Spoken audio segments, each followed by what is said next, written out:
Hello my dear students, welcome back to the second part of this chapter, that is chapter number 14, Shadow and Eclipse. In the last video we have understood about the light and the shadow.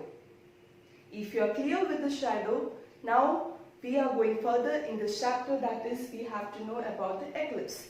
You might have heard about this word eclipse, right? To know about eclipse, you have to watch this video. In this eclipses, there are two eclipses which we are going to see today. That is the solar eclipse and the lunar eclipse. So let's start the video. We live on the planet Earth. Moon, it's a natural satellite of Earth. Moon rotates around the Earth. During the revolution, the Sun, Earth and Moon comes in a straight line. Then it forms an eclipse. Sun is the only source of light. And when it comes in a straight line, then it forms an eclipse. So in this video, we will learn about solar eclipse and lunar eclipse. First, solar eclipse.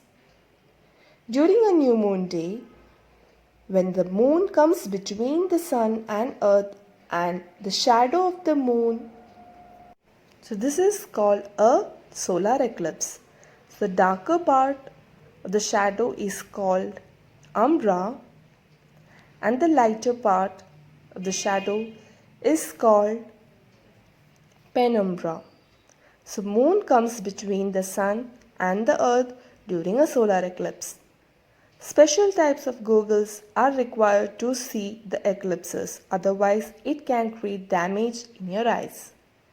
So while you are seeing the eclipses wearing the goggles and you are standing and seeing through the penumbra region, you can see the moon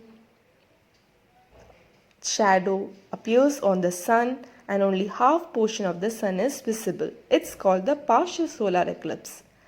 And when you're standing in the umbra region or the darker portion, then the moon will hide the sun completely. It's called total solar eclipses. Now, lunar eclipse.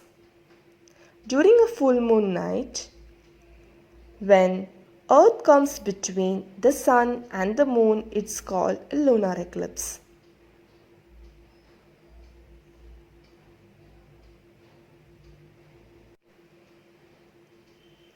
If the moon is located in the lighter part, then it is called penumbra, and if moon is located in the darker part, then it's called umbra.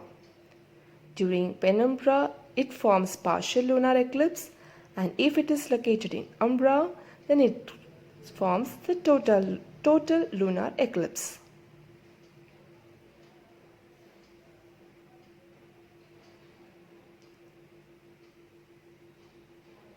So this is lunar eclipse where the shadow of the earth falls on moon.